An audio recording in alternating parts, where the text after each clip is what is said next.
মই বহুতে আনন্দিত হৈছোঁ। মই বহুত জেগাত ডিউটি কৰিলোঁ, অল অসমখন ঘূৰি ফুৰিলোঁ, কিন্তু ঠাই চবতে পাইছোঁ, ভাল ঠায়ে পাইছোঁ, কিন্তু হাউলিৰ দৰে মই এনেকুৱা ঠাই পোৱা নাই। আৰু মই হাউলিতে বেছি দিন চাকৰি জীৱনৰ কাল পাৰ কৰিলোঁ। হাউলিত মোৰ 4 বছৰ 2 মাহ পাৰ হ'ল, আজি শেষ হ'ব, আজি 4 বছৰ 2 মাহ পাৰ হ'ব। গতিকে মই আপোনালোকক বহুত বহুত ধন্যবাদ দিছোঁ। গোটেই নিউজ চেনেলৰ যিখিনি সাংবাদিক আছে, যিটো প্ৰেছ ক্লাব আছে, তেওঁলোকক মই বহুত ধন্যবাদ দিছোঁ। আৰু এইটো তেওঁলোকে মোক সদায় চিৰদিনৰ কাৰণে স্মৰণ কৰি ৰাখিব। লগতে মই এটা কথা ক'ব বিচাৰিছোঁ, মোৰ চাকৰি জীৱনত মই বহুত জেগাত গ'লোঁ, কিন্তু মই ইয়াৰ যিটো ৰাসৰ ইয়াৰ মানুহখিনিয়ে কষ্ট কৰি এটা 15 দিনীয়া এটা কাৰ্যসূচী পালন কৰে, সেইটো মই কেতিয়াও পাহৰিব নোৱাৰোঁ। মই 3-4 বাৰ ৰাসত ডিউটি কৰিলোঁ, বহুত সুকলমে পাৰ হৈ গৈছে। লগতে এটা কথা ক'ব বিচাৰিছোঁ, মই হাউলি চাৰিআলিত আমাৰ সদায় ডিউটি পৰে। ইয়াত বিভিন্ন ধৰণৰ জাতি ধৰ্মৰ মানুহ আহে। আজিলৈ মই ইয়াত এখন মাৰপিট দেখা নাপালোঁ, গণ্ডগোল হোৱা দেখা নাপালোঁ।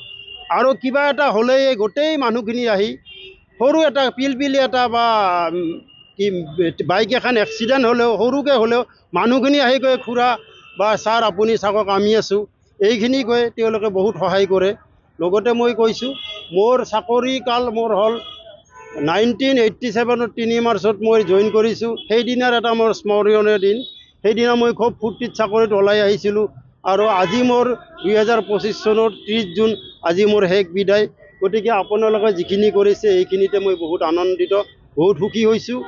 ইয়াৰ বাহিৰেও আপোনালোকৰ সকলো হাউলিবাসী ৰাইজৰ মই দীৰ্ঘায়ু কামনা কৰিছোঁ।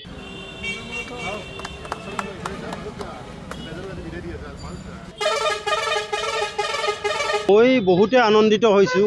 মই বহুত জেগাত ডিউটি কৰিলোঁ, অল অসমখন ঘূৰি ফুৰিলোঁ, কিন্তু ঠাই চবতে পাইছোঁ, ভাল ঠায়ে পাইছোঁ, কিন্তু হাউলিৰ দৰে মই এনেকুৱা ঠাই পোৱা নাই। আৰু মই হাউলিতে বেছি দিন চাকৰি জীৱনৰ কাল পাৰ কৰিলোঁ। হাউলিত মোৰ 4 বছৰ 2 মাহ পাৰ হ'ল, আজি শেষ হ'ব, আজি 4 বছৰ 2 মাহ পাৰ হ'ব। গতিকে মই আপোনালোকক বহুত বহুত ধন্যবাদ দিছোঁ।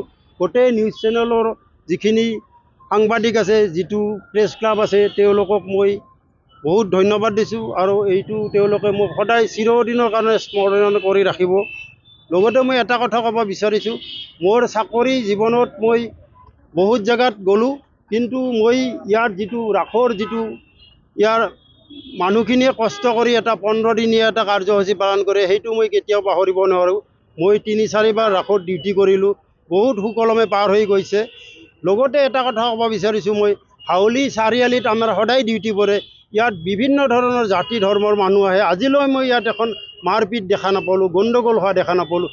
আৰু কিবা এটা হ'লেই গোটেই মানুহখিনি আহি সৰু এটা পিলপিলি এটা বা বাইক এখন এক্সিডেণ্ট হ'লেও, সৰুকৈ হ'লেও মানুহখিনি আহি কয়, খুৰা বা ছাৰ আপুনি চাওক আমি আছোঁ, এইখিনি কৈ তেওঁলোকে বহুত সহায় কৰে।